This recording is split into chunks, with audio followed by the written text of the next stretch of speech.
കഴിഞ്ഞ 3 ദിവസമായിട്ട് PMC പദ്ധതിയിൽ യാതൊരു അപാകതയുമില്ല, ഭയപ്പെടാനില്ല എന്ന് വിദ്യാഭ്യാസ മന്ത്രി പറഞ്ഞിരിക്കുന്നു.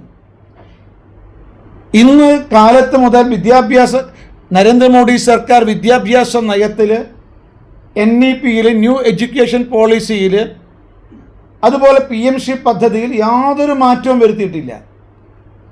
ഇന്നലെ ഉറങ്ങുന്നത് വരെ ശിവൻകുട്ടി വിദ്യാഭ്യാസ മന്ത്രി ഞാൻ നേരത്തെ സൂചിപ്പിച്ചത് തന്നെയാണ് ആവർത്തിച്ചത്.